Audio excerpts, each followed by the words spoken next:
मन्त्रालय बाँडफाँडमा सत्तारूढ दल गठबन्धनभित्रै विवाद। आज पनि मन्त्री परिषद विस्तार नहुने पूर्णबहादुर खड्का असन्तुष्ट भएपछि रोकियो शपथ ग्रहण कार्यक्रम। काङ्ग्रेस र नेकपा यसकै कारण भागभण्डा गर्न प्रधानमन्त्री पुष्पकमल दाहाल प्रचण्डलाई अप्ठ्यारो। विश्वासको मत लिएको 20 दिन बित्यो तर मन्त्री छान्न अझै असफल 10 दल। के हुँदैछ सम्पूर्ण जानकारी। आजबाट एसए परीक्षा सुरु। लुम्बिनीमा 85,000 भन्दा बढी विद्यार्थी सहभागी हुँदै। स्वर्णिम वाग्ले र रमेश खरेल राष्ट्रिय स्वतन्त्र पार्टीको उम्मेद्वारको प्रारम्भिक सूचीमा। चितवनमा रवि लामिछाने एकल सिफारिस। 3वटै क्षेत्रको उपनिर्वाचनमा हेभीवेट भिडन्त निश्चित। काङ्ग्रेसलाई स्वर्णिमको बाई। काङ्ग्रेस छाडेका स्वर्णिम वाग्लेलाई राष्ट्रिय स्वतन्त्र पार्टीले बनाए तनहुँको क्षेत्र नम्बर 1 को उम्मेद्वार। तनहुँ 1 मा नेकपा एमालेबाट किरण गुरुङ नउठ्ने सर्वेन्द्र खनालले दिए निवेदन। प्रधानमन्त्री प्रचण्डले आज मन्त्री परिषद विस्तार गर्ने तयारी। नयाँ मन्त्रीको शपथ आजै हुन सक्ने। जनयुद्ध दिवसको रिट दर्ता गर्न सर्वोच्च अदालतले दियो खतरनाक आदेश।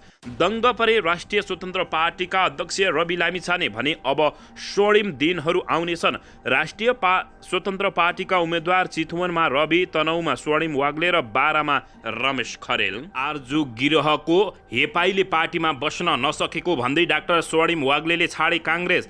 तनहुँको क्षेत्र नम्बर 1 मा राष्ट्रिय स्वतन्त्र पार्टीबाट उम्मेद्वार बन्दै डाक्टर स्वर्णिम वाग्ले। अब देशमा राजनीतिक स्थायित्व कायम हुने प्रधानमन्त्री पुष्पकमल दाहाल प्रचण्डको घोषणा। रोचक बन्दै बाराको क्षेत्र नम्बर 2 उपेन्द्र यादव विरुद्ध राजेन्द्र महतो अगाडि सार्दै।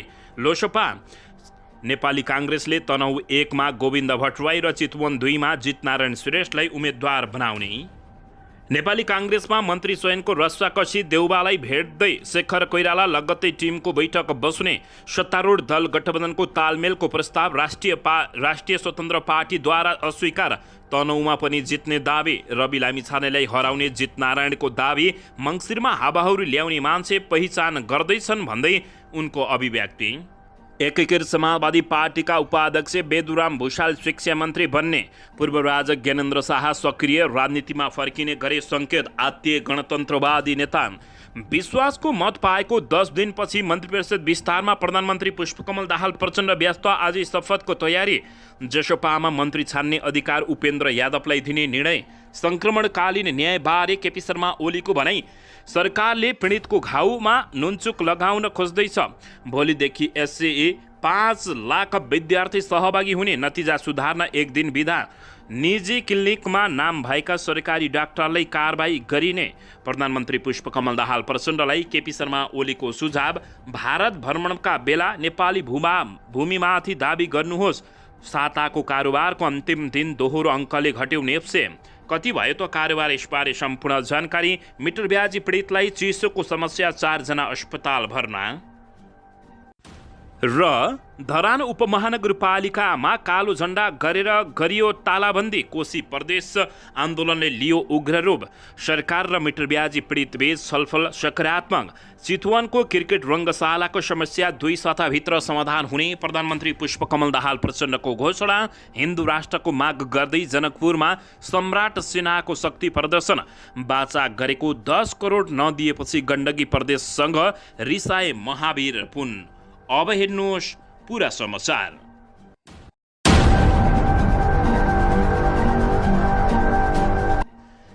दर्शक महानुभावहरू नमस्कार। नेपाली न्युज टिभीको न्युज बुलेटिन खबरमा यहाँहरूलाई हार्दिक स्वागत छ। सदाझै आज पनि तपाईँहरूमा देश तथा विदेशका महत्त्वपूर्ण समाचार अपडेटका साथ उपस्थित भइसकेका छौँ। दर्शक महानुभावहरू हामीलाई तपाईँहरूले कहाँदेखि हेर्दै हुनुहुन्छ नेपाल भई जिल्ला र ठाउँको नाम लेख्नुहोला। यदि विदेशमा हुनुहुन्छ भने आफू रहेको देशको नाम पनि लेख्न नभुल्नुहोला। र हाम्रो च्यानल नेपाली न्युज टिभीलाई अहिलेसम्म पनि सब्सक्राइब गर्नुभएको छैन भने सब्सक्राइब गर्नुहोला। साथै सँगै रहेको बेल आइकनलाई दबाउन पनि नभुल्नुहोला। आउनुहोस् दर्शक महानुभावहरू आजको मुख्य समाचारबाट सुरु गरौँ। दर्शकबिने राष्ट्रिय स्वतन्त्र पार्टी रासपाले वैशाख 10 गते हुने उपनिर्वाचनका लागि प्रारम्भिक उम्मेदवारीको सूची सार्वजनिक गरेको छ। बिहिबार राति सार्वजनिक गरिएको सूची अनुसार चितवन 2 मा पार्टीका सभापति रवि लामिछानेको एकल नाम रहेको छ। तनहुँको क्षेत्र नम्बर 1 का लागि भने स्वर्णिम वाग्ले सहित 3 जनाको नाम सिफारिस भएको छ। यस्तै ईश्वर लामिछाने र डाक्टर रूपक विक घिमिरे पनि तनहुँ 1 का लागि नाम दर्ता गरेका छन्। बारा 2 का लागि 2 जना छन् जसमा रमेश खरेल र युवराज नेउपाने रहेका छन्। उनीहरूले अब राष्ट्रिय स्वतन्त्र पार्टीको विधानको धारा 71 बमोजिम सञ्चालन गरिने प्रारम्भिक निर्वाचनमा भाग लिनेछन्। प्रारम्भिक उम्मेद्वार उप दाबी विरोधका लागि शुक्रबार बिहान 11 बजेसम्मको समय निर्धारण समेत गरिएको छ।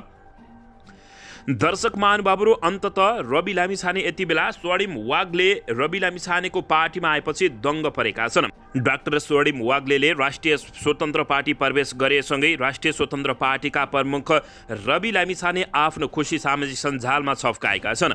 उनले भनेका छन्, मेरा गोडामा काँडा झिकेका थिए, काँडा गडेका थिए, बिजेका थिए, म ती काँडाहरू टिप्न निहुरिएको हुँ, झुकेको होइन। अब स्वर्णिम दिनहरू आउनेछन् र यो देश हाम्रो पुस्ताले हाँक्नेछ। एकको बदला 3 लिएर सांसद छिर्ने सपना छ, रवि लामिछानेले बताएका छन्। उनले उपनिर्वाचन हुन लागेका 3 वटै क्षेत्रबाट चुनाव जित्ने सपना पनि सामाजिक सञ्जालमा व्यक्त गरेका छन्। दर्शक महानुभावहरू, रवि लामिछानेले उपचुनावमा जित्छन् या के गर्छन् त्यो भने हेर्न बाँकी छ। दर्शक महानुभावहरू, तर यतिन्जेलसम्म रवि लामिछानेको राम्रै छवि बनेको बुझिएको छ। दर्शकबिन यसैबीच आउनुहोस् अर्को समाचारतर्फ लागौँ। प्रधानमन्त्री पुष्पकमल दाहाल प्रचण्डले आज मन्त्री परिषद विस्तार गर्ने भएका छन्। बिहिबार अबेरसम्म प्रधानमन्त्री निवास बालुवाटारमा बसेको बैठकमा सहमति नभएपछि मन्त्री परिषद विस्तारमा मिति आजलाई सारेको थियो। शुक्रबार बिहान एक चरणमा छलफल गरेर दिउँसोसम्म शपथ दिलाउने गठबन्धनको तयारी रहेको एक नेताले बताएका हुन्। हिजो बसेको गठबन्धन बैठकमा मिल्न बाँकी मन्त्रालयहरू आफै मिलाउने भन्दै प्रधानमन्त्री प्रचण्डले सत्ता साझेदार दलहरूलाई मन्त्रीको नाम दिन आग्रह गरेका थिए। सत्ता साझेदार दलहरूसँग सामूहिक र एक्लै संवाद गरे पनि दाहालले दलहरूले केही मन्त्रीहरूको नाम टुङ्गो लगाउन नसक्दा मन्त्री परिषद विस्तारमा ढिलाइ भएको जानकारी प्राप्त भएको छ। सत्तारूढ दल गठबन्धनमा नेपाली काङ्ग्रेसले 8, माओवादीले 5, एकीकृत समाजवादी पार्टी जसपाले 2 र लोसपा नागरिक उन्मुक्ति पार्टी जनमतले 1 मन्त्रालय पाउने यसअघि नै सहमति भइसकेको अवस्थामा अन्ततः दर्शक महानुभावहरू, सत्तारूढ दल गठबन्धनमा नेपाली काङ्ग्रेसका केही नेताहरूले नमानेपछि यति बेला सत्तारूढ दल गठबन्धनको मन्त्रालय विस्तार हुन नसकेको जानकारी प्राप्त भएको छ। विश्वासको मत लिएको 20 दिन बितिसक्यो, तर मन्त्री छान्न अझै 10 दल असफल भएपछि प्रधानमन्त्री पुष्पकमल दाहाल प्रचण्डको यति बेला आलोचना समेत भइरहेको छ। काङ्ग्रेस र नेकपा यसका कारण भागभण्डा प्रधानमन्त्री पुष्पकमल दाहाल प्रचण्डलाई गर्न गाह्रो भएको बुझिएको छ। दर्शक महानुभावहरू, प्रधानमन्त्री पुष्पकमल दाहाल प्रचण्डले दोस्रो पटक विश्वासको मत लिएको बिहिबार 10 दिन पुरा हुँदा पनि मन्त्री परिषद पुनर्गठन हुन नसकेको अवस्था रहेको छ। 10 दलको सत्तारूढ दल गठबन्धनमा पावर सेयरिङ गर्दा भागभण्डा पुरानै समस्या हुँदा मन्त्री परिषद पुनर्गठन हुन नसकेको हो। संविधानले प्रधानमन्त्री सहित 25 सदस्यीय भन्दा माथि मन्त्री परिषद बनाउन बन्देज लगाएको छ। सत्तारूढ दल गठबन्धनमा धेरै दल सामेल हुँदा प्रधानमन्त्रीलाई भागभण्डा मिलाउनै समस्या आएको प्रधानमन्त्रीका राजनीतिक सल्लाहकार हरिबोल गजुरेले बताएका छन्। उनले भने भागभण्डा गर्दै गयो, दलहरूको दाबी बढी हुन्छ, मन्त्रालय कम हुन्छ, मिलाउन अलिअलि समस्या हुँदा ढिला भएको, अब कुरा मिलेको छ, 1-2 दिनमा विस्तार हुने उनले बताएका छन्। दर्शकबिन यसैबीच यता बिहिबार नै शपथ खाने गरी उपाध्यक्ष पूर्णबहादुर खड्काको नेतृत्वमा नेपाली काङ्ग्रेस सरकारमा जाने तयारी भए पनि अन्तिम समयमा शपथ खाने कार्यक्रम रोकिएको छ। गठबन्धनमा रहेका नेपाली काङ्ग्रेस सहित बाँकी दलहरू प्रधानमन्त्री पुष्पकमल दाहाल प्रचण्ड नेतृत्वको सरकारमा जाने तयारी 2 मुख्य कारणले रोकिएको बुझिएको छ। महत्त्वपूर्ण मन्त्रालयको आकाङ्क्षामा मन्त्री परिषदमा जान लागेका पूर्णबहादुर खड्काले रक्षा मन्त्रालयमा नजाने अड्डी लिएपछि बिहिबारको शपथ ग्रहण रोकिएको छ। मन्त्रालयको अन्तिम भागभण्डाका लागि गठबन्धनमा रहेका 10 दलहरूको बैठक बिहिबार साँझ प्रधानमन्त्री निवास बालुवाटारमा सुरु भएको थियो। बैठकमा सुल्झिन बाँकी रहेका विषयहरू सुल्झाउने र मन्त्री परिषदलाई अन्तिम रूप दिने भन्दै शपथ ग्रहणको कार्यक्रम धक्केलिएको हो। खड्काले आफूले चाहे बमोजिमको मन्त्रालय पाए मात्र सरकारमा जाने नत्र नजाने भन्दै अड्डी कोसिरहेको बुझिएपछि खड्का निकटहरूका अनुसार उनले अर्थ मन्त्रालय निशाना ताकेको बुझिएपछि यति बेला सत्तारूढ दल गठबन्धनमा मन्त्री परिषदको विस्तार रोकिएको हो। मन्त्रालय बाँडफाँडमा गठबन्धनभित्रै विवाद भएपछि हिजो पनि मन्त्री परिषद विस्तार नहुन सकेको छ। दर्शक महानुभावहरू, अन्ततः प्रधानमन्त्री पुष्पकमल दाहाल प्रचण्ड अप्ठ्यारोमा परेको बुझिएको छ। दर्शकबिन यसैबीच नेकपा एमालेका अध्यक्ष तथा पूर्व प्रधानमन्त्री केपी शर्मा ओलीले अहिले देश निकै जटिल अवस्थामा रहेको टिप्पणी गरेका छन्। वर्तमान सरकारले देश र जनताको हितभन्दा पनि आफ्नो व्यक्तिगत हितको लागि काम गरेको उनको आरोप रहेको छ।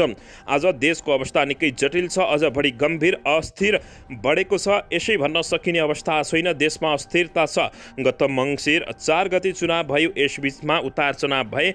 पुष 10 गते एउटा सरकार बने, सरकार परिवर्तन भयो। यस यथार्थमा सरकार परिवर्तन भयो, तर सरकारले नेतृत्वकर्ता उही छ, सरकारको नेतृत्वकर्ता उही छ, पूर्व प्रधानमन्त्री केपी शर्मा ओलीले बताएका छन्।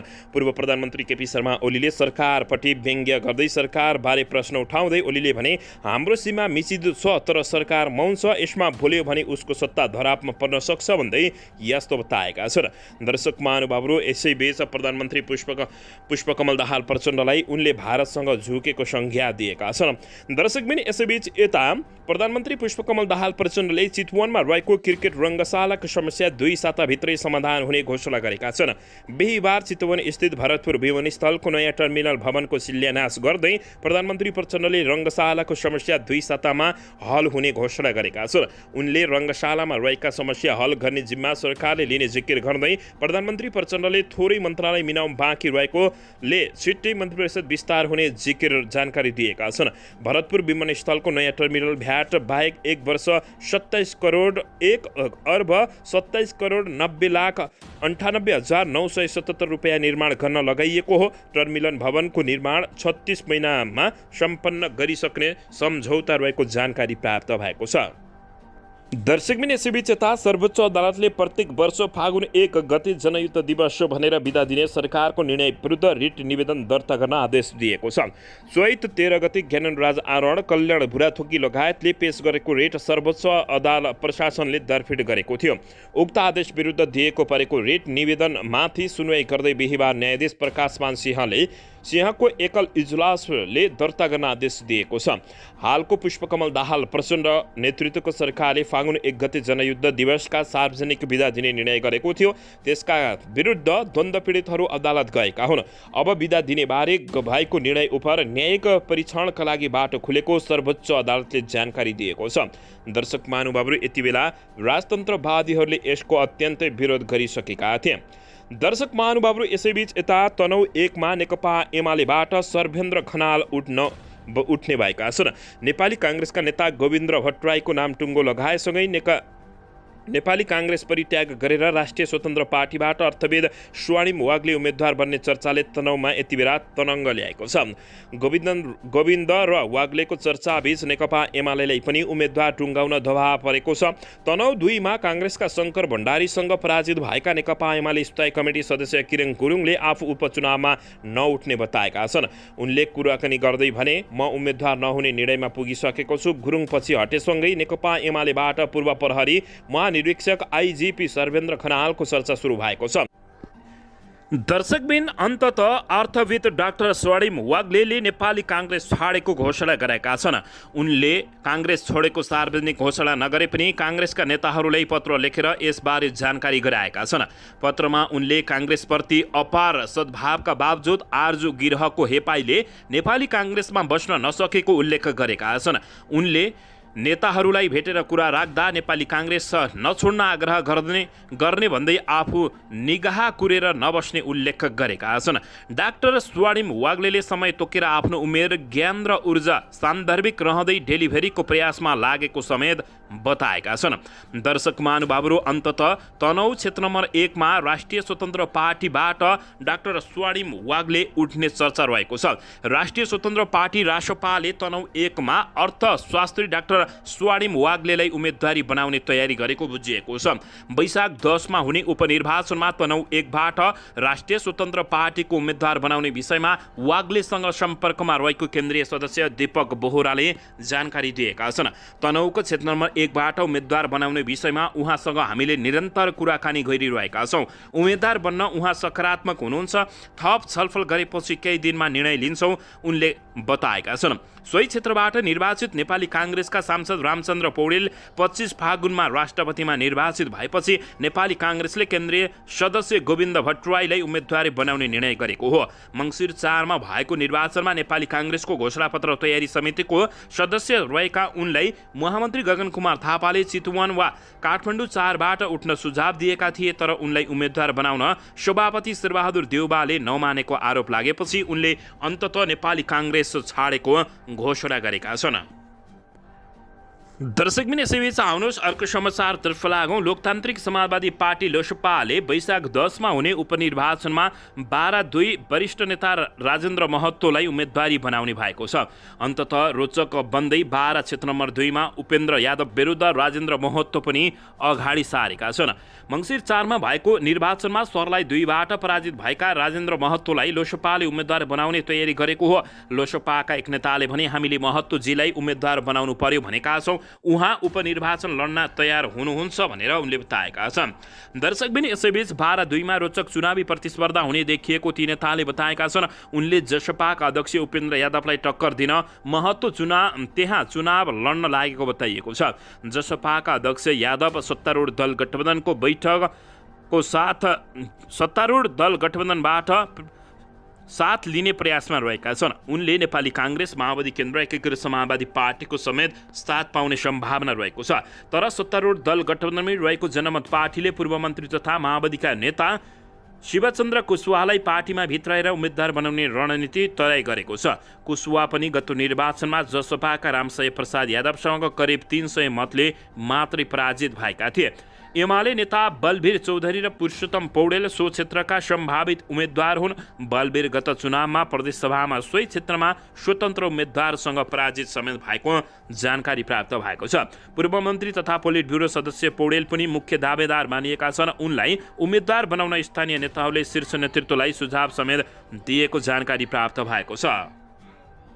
दर्शकबिन यसैबीच आउनुहोस् अर्को समाचारतर्फ लागौँ। नेकपा एकीकृत समाजवादी पार्टीका उपाध्यक्ष बेदुराम भुषाल शिक्षा, विज्ञान तथा अपराधी मन्त्री हुने भएका छन्। आज बेलुका भुषालले मन्त्रीको शपथ लिने भएका छन्। नेता भुषालले आफू शिक्षा मन्त्री बन्न लागेको स्वीकारोक्ति गरेका छन्। राष्ट्रिय सभाका सदस्य समेत रहेका भुषाल अर्घाखाँचीको हर्रुबर्रे काण्डमा 12 वर्ष जेल जीवन बिताएका नेता हुन्। भुषालले जनताको बहुदलीय जनवादमा विद्याविधि गरेका छन्। समाजवादीका महासचिव समेत रहेका प्रकाश ज्वालालाई भौतिक पूर्वाधार तथा यातायात मन्त्री बनाउने तयारी गरेको बुझिएको छ। माओवादी केन्द्रबाट उपप्रधान तथा भौतिक मन्त्री बनेका नेता नारायण काजी श्रेष्ठ गृह मन्त्रालयमा जाने भएपछि ज्वाला भौतिक मन्त्री बन्न लागेको जानकारी प्राप्त भएको छ। दर्शकबिन यसैबीच आउनुहोस् अर्को समाचारतर्फ लागौँ। पूर्व राजा ज्ञानेन्द्र शाह यति बेला राजनीतिमा फर्किने सङ्केत गरेका छन्। हिन्दू राज्य र राजतन्त्रको माग गर्दै आन्दोलनमा देशका विभिन्न जिल्लामा कार्यक्रम आयोजना गरेको नागरिक समूहले पूर्व राजा ज्ञानेन्द्र शाहलाई नागरिक अभिवादन गर्ने भएको छ। नागरिक अभिवादन मूल समारोह समितिका संयोजक एवं पूर्व मन्त्री किशोर बहादुर विष्टको संयोजकत्वमा गठित नागरिक अभिनन्दन मूल समारोह समितिले पूर्व राजा ज्ञानेन्द्र शाहलाई नागरिक अभिनन्दन गर्न लागेको जानकारी प्राप्त भएको छ। इनरुवा स्थित खेल मैदानमा 24 गते नागरिक अभिनन्दन हुँदैछ। 1100 सदस्यीय मूल समारोह समितिमा सिनेट सुरेश रमा सिंह लगायतका पूर्व राजावादीहरू सदस्य रहने बताइएको छ। नागरिक अभिनन्दन समारोहमा सबै दलका नेताहरूलाई व्यक्तिगत रूपमा निम्तो पठाउने तयारी भइसकेको संयोजक विष्टले जानकारी दिएका छन्। उनले भने यो कार्यक्रममा पार्टीगत रूपमा ठूला पार्टीका केही नआउलान् तर व्यक्तिगत रूपमा सयौं जानेले सहभागिता जनाउनेछन् उनले बताएका छन्। उनले नागरिक अभिनन्दनका लागि देशबाट नेपाली जनता इनरुवामा आउने कार्यक्रम सुरु भइसकेको बताएका छन्। समारोहमा राप्रपाका केही शीर्ष नेताहरू समेत आउने बताइएको छ। पूर्व राजा ज्ञानेन्द्र शाहको इसारामा वर्तमान सरकारमा सहभागी नभएको र पुष्पकमल दाहाल प्रचण्डलाई विश्वासको मत नदिएको राप्रपाले समेत नागरिक अभिनन्दनमा आफ्ना नेता र कार्यकर्तालाई जान आग्रह गरेको जानकारी प्राप्त भएको छ। पूर्व राजा ज्ञानेन्द्र शाहलाई राज्य सक्रिय बनाउन आन्दोलन गर्ने तयारी गरेको राप्रपाले एक साताका अध्यक्ष राजेन्द्र लिङदेल, महामन्त्री धवल शमशेर लगायतका शीर्ष नेताहरूसँग समेत भेटवार्ता गरेको थियो। अन्ततः पूर्व राजा ज्ञानेन्द्र शाह राजनीतिमा फर्किने सङ्केत गरेको बुझिएको छ। दर्शकबिन यसैबीच आउनुहोस् अर्को समाचारतर्फ लागौँ। नेकपा एमालेका अध्यक्ष एवं पूर्व प्रधानमन्त्री केपी शर्मा ओलीले सङ्क्रमणकालीन न्यायलाई टुङ्गोमा पुर्याउनका लागि ल्याइएको विधेयक पीडितको पक्षमा नभएको जिकिर गरेका छन्। एक कार्यक्रममा बोल्दै उनले यस्तो बताएका छन्, अहिले जुन कानुन अगाडि सारिएको छ, जुन मस्यौदा अगाडि सारिएको छ, यस्ता कुराले पीडितको घाउमा मलमपट्टी लगाउने होइन, नुनचुक लगाउने काम गरिरहेको छ, खोजिरहेको छ, पूर्व प्रधानमन्त्री केपी शर्मा ओलीले बताएका छन्। पीडितलाई पीडित नमान्ने, पीडकलाई पीडक नमान्ने, जघन्य अपराधलाई सामान्यीकरण गर्ने केपी शर्मा ओलीले सरकारलाई प्रश्न सोधेका छन्। उनले जघन्य अपराधलाई मानव अधिकारको उल्लङ्घन जस्तो बनाइन खोजिएको बताएका छन्। सत्ताको दुरुपयोग गरेर बल जबरजस्ती गर्न खोजे सहमत हुन नसक्ने उनको चेतावनी रहेको छ। पीडितलाई पीडा थप्ने काम बल जबरजस्ती सत्ताको दुरुपयोग गरेर गर्न खोजिएको छ, जुन कुरामा सहमत हुनै नसक्ने केपी शर्मा ओलीले बताएका। अन्तर्राष्ट्रिय मूल्य मान्यता, सर्वोच्चको फैसला, पीडितले न्याय पाउने सुनिश्चितता, द्वन्द्वहीनताको अन्त्य जस्ता कुराका आधार मानेर द्वन्द्वको पीडा टुङ्ग्याउनु पर्ने केपी शर्मा ओलीको भनाइरहेको छ। ओलीले मेलमिलापको नाममा गैर मेलमिलाप हुन नदिने बताउँदै 18 वर्षपछि फास्ट ट्र्याकमा गर्न नहुने बताउँदै उनले बहुमतका नाममा फास्ट ट्र्याकमा जान खोजे सहमति नहुने र विरोध गर्ने समेत चेतावनी दिएका छन्। बेपत्ता परिवार व्यक्तिको छानबिन, सत्य निरूपण तथा मेलमिलाप आयोगको संशोधन विधेयक संसदमा सैद्धान्तिक छलफल भएर संशोधनका लागि समय दिएको समेत उनले जानकारी दिएका छन्। दर्शकबिन यसैबीच आउनुहोस् अर्को समाचारतर्फ लागौँ। 2079 सालको माध्यमिक शिक्षा परीक्षा एससीई भोलि शुक्रबारदेखि सुरु हुने भएको छ। उक्त परीक्षा चैत्र 17 गतेदेखि 29 गतेसम्म सञ्चालन हुने बताइएको छ। परीक्षामा सहभागी हुने देशभरिका 5,16,577 जनाले आवेदन फारम भरेका छन्। परीक्षा बिहान 8 बजेदेखि सुरु हुने बताइएको छ। पुरानो पाठ्यक्रम अनुसारको यो वर्ष अन्तिम परीक्षा हो। आगामी 2080 सालदेखि नयाँ पाठ्यक्रममा आधारित परीक्षा सञ्चालन हुने बताइएको छ। प्रदेश स्तरमा अनिवार्य विषयका प्रश्नपत्रको समान्तर सेट तयार गरिएको छ। कठिनाइ स्तर एउटै भए पनि हरेक प्रदेशमा फरक प्रश्न सोधिने गरिएको छ। राष्ट्रिय परीक्षा बोर्ड परीक्षा नियन्त्रक कक्षा 10 विष्णु नारायण सुरेशले प्रश्नपत्र र उत्तर पुस्तिका सबै परीक्षा केन्द्रमा पठाइसकेको जानकारी दिएका छन्। देशभर 2037 परीक्षा केन्द्र कायम गरिएका छन्।